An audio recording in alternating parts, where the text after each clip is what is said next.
Hello and welcome to Practical Knife Reviews. Today we're going to look whether or not you can use a boning knife for bushcraft related activities. So it's relatively popular for people to use the Old Hickory butcher's knife in bushcraft activities, but I haven't seen too many people use the boning knife before.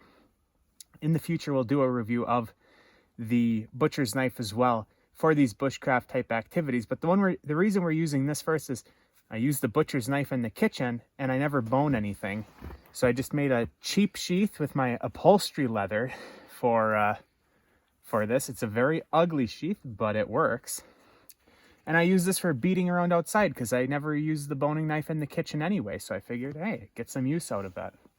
And if you have nice leather you want to send, let me know, because then I can make some stuff with nice leather. But in any case, we'll run through this real quick. Walnut handles, 1095 carbon steel blade, running a little bit soft. So somewhere between 56 and 58 Rockwell hardness, which gives it very great toughness. Not the best edge retention, but decent edge retention, but yeah, incredibly tough. And you can see it's patinaed a little bit from use. Can you see that it's blued at all in the camera there? Yes. Okay. So, yeah, without further ado, I guess let's get right into this. So let's check first. Do I have this sharp? Oops. And it is sharp. Let's say that you happen to be using this as an EDC knife for some reason, like carrying the sheath on your belt. I mean, I always have a fixed blade on me, so needless to say, it goes through pretty easy. That last one was a little bit harder, but I was going straight through every layer through the front side of it like that. Now, before I get any further and before I forget, I will mention this is not the original grind on here. So if you look back in our videos, you'll see when we just got this set new, they are very thick behind the edge when they first come in. I reprofiled this edge like crazy to really thin it out because it's a cooking knife. I like my cooking knives to be very slicey. So I thinned out behind the edge very, very significantly. But when they first come in, they've got a pretty steep secondary bevel on them. Ma, can you attest to that? Oh, they're terrible. When it comes in, it's terrible. It must be reprofiled. Yeah, so I've reprofiled all of these pretty extensively, this and the other ones in the set. So the way that this is cutting right now is not going to be representative of how this same knife would cut for you if you bought it, because you'd have to reprofile it the same way that I have in order to get the same kind of performance. Anyway, let's see how this works for batoning, and my baton is not right here right now. So this is pine softwood.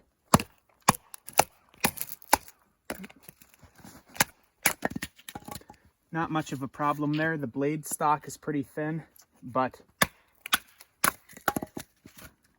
not bad.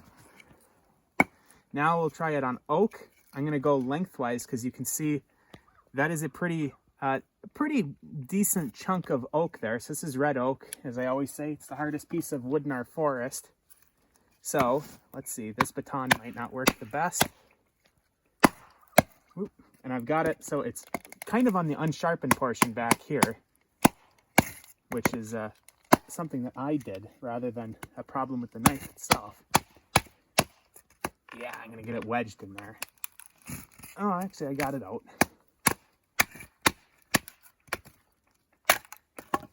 So that didn't go super well, but it might have just been because of me. So let's try chopping it through right here. You can see how thick that piece is.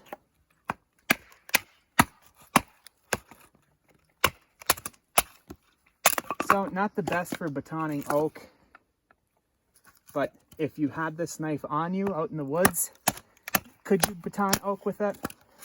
Sure. Why not? Okay.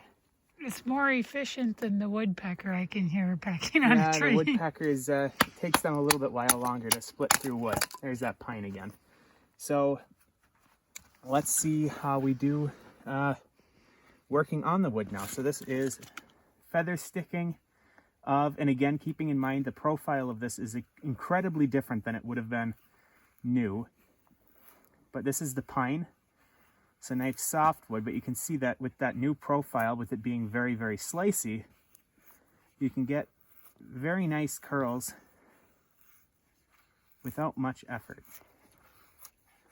Now, as I said, this isn't going to hold an edge forever. It's intentionally hardened soft.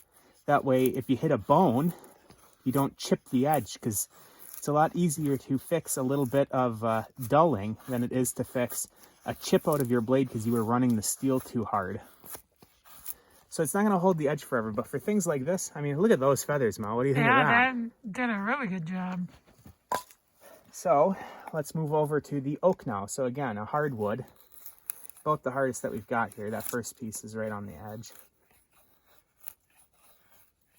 Now, I'm not putting a ton of effort into this, but again, you can see very nice curls because of the reprofile. If you had the original edge grind on it, this would be not going nearly as well. But because of the reprofile, and it's a little bit tough because I'm wearing gloves right now because it's not as cold out as it has been. Oh, it's a blistering warm day of like 20 degrees Fahrenheit. Yeah, without the wind chill. But how about those for feathers on oak? Yeah, that's pretty good. You can pretty easily get a fire going with that. And like I said, it's not going to hold an edge forever, but 1095 hardened to between 56 and 58 Rockwell is going to be incredibly tough. You'd really have to try to do any damage. I mean, like break the blade. The bigger worry would be, of course, if there's no adhesive between the scales and the handle, if these are just riveted together, which I believe they are. If you're doing a lot of batoning and stuff like that, the rivets could come out and the handle would just pop apart. But if you were planning on doing some heavy bushcraft with this, which the boning knife might not be the best choice out of the Old Hickory lineup for heavy bushcraft, but if you were going to be doing bushcraft with this, something you could consider doing is popping the handle scales off by wedging them apart, epoxying them together and epoxying these rivets back together, and then tapping them together. And that would really increase the durability of that. But for most things, you're going to have absolutely no problem with that. And yeah, I mean, it's a pretty nice long blade. So Ma, how do you think? What do you think about it? It's a great kitchen knife set once reprofiled. Probably the best next to the Wusthof I have. I really like the Old Hickory, and they're super cheap. So if you take the time to actually reprofile, it's great. You can find this for between like $9 and $11 or $9 and $12, depending on where you get it from. Or you can get the whole set that we showed in our other video for, it's a 5-knife set for $50. So yeah, you said you like the Wusthof perhaps more than the knives in this set. Well, I don't know that I like it more. I just use it a lot. Okay, well, in any case, these are all $10 knives. So, yeah. Any other thoughts that you want to say before we bring this inside and do our measurements and whatnot? No. Okay, well, then we're going to take it inside. I'll stop the video for you so you can keep your gloves on. And we'll be right back. So you're back on Practical Knife Reviews, looking again at the Old Hickory boning knife in the ugly upholstery leather sheath. Now you can see here, this is the boning knife. And it's the knife that I would use the least in the kitchen, which is the one I use the most. That's the reason I use it the most outside. I have the least use for it in the kitchen, so why not get some use elsewhere? But for my money, the butcher knife and the slicing knife would both be much better for outdoor bushcraft purposes. But yeah, wipe off some of that condensation. This 1095 does like to rust, so that is one thing to keep in mind. As I said, 1095 carbon steel blade. You can see some of the patina going on here. Walnut handle, just a rectangular. Worth mentioning, I refinished the handle and reprofiled the blade, which I already mentioned the blade, but I also refinished the handle because they came in pretty rough too. You can go back to the video where we looked at this whole set when it came in to see a comparison. But while I measure this, Mom, why don't you talk about this specific Old Hickory knife rather than the whole set, because we'll look at the other knives in the future. This specific one, I would probably use it in the kitchen because it's kind of got the profile of my wood stuff that I actually do use.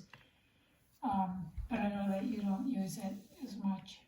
Yeah, the slicing knife is really my favorite, and the butcher knife would be the second, and the paring knives, of course, you use for little stuff. But yeah, this one, it works good for outdoor purposes, so I still get my use out of it.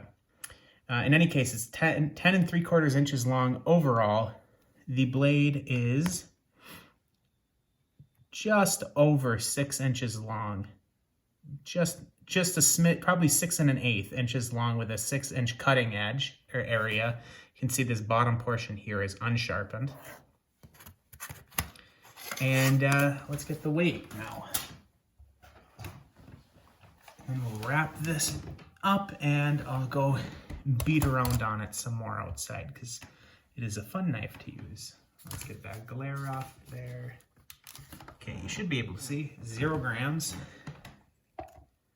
120 grams, which is 4.2 ounces. So 4.2 ounces for a 6-inch cutting length blade. 1095 carbon steel. It's a good knife. What more is there to say than it's a good knife?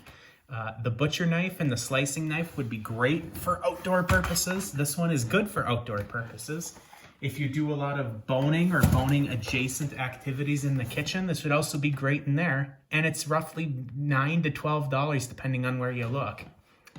So go out and get you this, the butcher knife, the slicing knife, the paring knives, the whole set, whatever you need.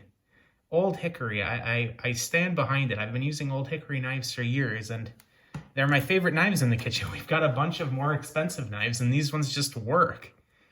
But as we mentioned multiple times, and it's worth repeating, you do have to put a little bit of time and care into them. Not only because the 1095 will rust if you're not careful, but they come in with an atrocious grind. At least both of the sets that I've had come in, or all three, because I got one for my sister as well. We got one, a set for my sister, the stainless one. The grind comes in atrocious. The secondary bevel's so steep that it's like trying to cut through things with an axe, you know, cut a tomato with a splitting mall's head. But if you thin it out, it works great. And the handle is a bit rough until you finish it, and then it's great. So if you put a little bit of time and care into these, they will last you for decades, but they do need that little bit of care. That's how they are able to sell this for $10. You know, the last thing to mention would probably be when you order it, do you know for sure if you're getting carbon steel or the stainless set? Like you didn't know you were getting the stainless set. It's a good point. When I ordered the second set, so we have the butcher knife, and we mentioned this in the other video, so go back if you want to hear the full story, but we had the carbon steel butcher knife. Loved it so much I wanted the whole set for myself when I go back to Germany. So I ordered a set, and it comes in, and I use it, and it's not patinaing. So I call the company, etc., etc. Turns out that they had a couple of year period where they also made stainless steel ones. And I don't remember this saying stainless on it, but I ended up with the stainless set. This is several years ago. They've since stopped making the stainless steel Old Hickory knives. But do be careful that if you want the carbon steel like I did, and like I got, we gave the stainless steel ones to my sister for Christmas. Make sure that you're getting the carbon steel ones because their carbon steel, you're not going to beat it for a kitchen knife anywhere near this price range. Okay, Ma, final thoughts. It's a great set. I mean, it's very practical to use in the kitchen. What about this one for outdoor usage? It worked well. Went for your batoning and feather sticking. Did a good job. Yeah. Okay, that'll wrap up this episode of Practical Knife Reviews, and we'll be back with you again very soon.